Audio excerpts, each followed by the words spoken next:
ഇന്ത്യക്കാരുടെ സ്വർണ്ണഭ്രമം എന്നത് എല്ലാ കാലത്തും വളരെ പേര് കേട്ടതാണ്. അത് ഇന്നോ ഇന്നലെ തുടങ്ങിയ ഒന്നല്ല എന്നതും ഏറെ ശ്രദ്ധേയമാണ്.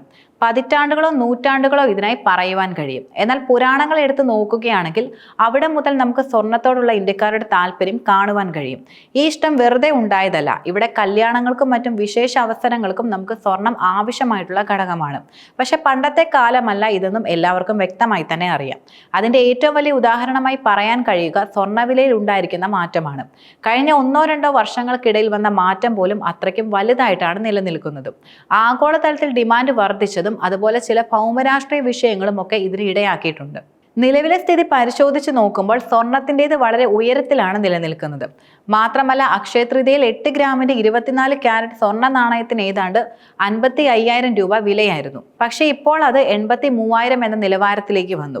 കണക്കുകൾ അടിസ്ഥാനപ്പെടുത്തി ഏകദേശം 30% വില വർധന ഉണ്ടായെന്നാണ് ഇത് കാണിക്കുന്നത്. എന്നാൽ ഇത് സ്വർണത്തിന്റെ ഡിമാൻഡിൽ ഒരു തരത്തിലുള്ള കുറവും ഉണ്ടാക്കിയിട്ടില്ല എന്നതും ഏറെ ശ്രദ്ധേയമാണ്.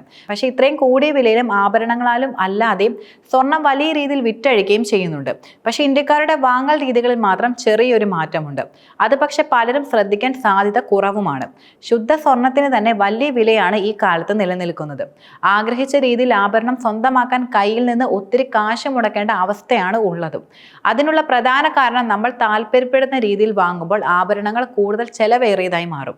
പണിക്കൂലി 25-30% വരെ വിലയിൽ ചേർക്കേണ്ട അവസ്ഥ കൂടിയാണ് നിലനിൽക്കുന്നത്. ഇത് കൂടിയും കുറഞ്ഞും ഇരിക്കുമെന്നത് മാത്രമാണ് യഥാർത്ഥത്തിൽ നിലനിൽക്കുന്ന മാറ്റം.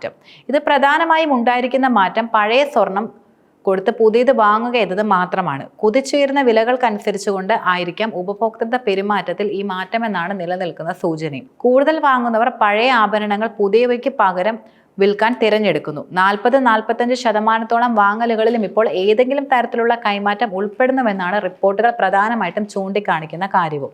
അക്ഷയതൃതീയ പോലുള്ള ദിനങ്ങൾ പോലും കണക്കിലെടുക്കാതെ സ്വർണ്ണവില കുറയുന്നത് കാത്തിരിക്കുന്നവരാണ് ഭൂരിഭാഗം സ്ത്രീകളും എന്നത്.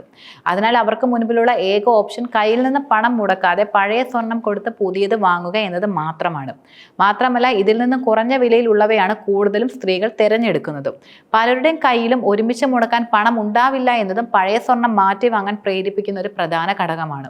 ആഭരണങ്ങളുടെ കാര്യത്തിൽ 1 പവൻ പഴയ സ്വർണം കൊടുക്കുകയാണെങ്കിൽ പണിക്കൂലി കഴിഞ്ഞു വരുമ്പോൾ അളവിൽ കാര്യമായി കുറവായിരിക്കും ഉണ്ടാവുക.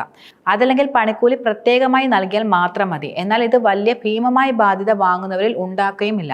അതുകൊണ്ട് തന്നെ ഈ വഴിക്ക് പ്രചാരം കൂടുതലും വർദ്ധിക്കുകയാണ്.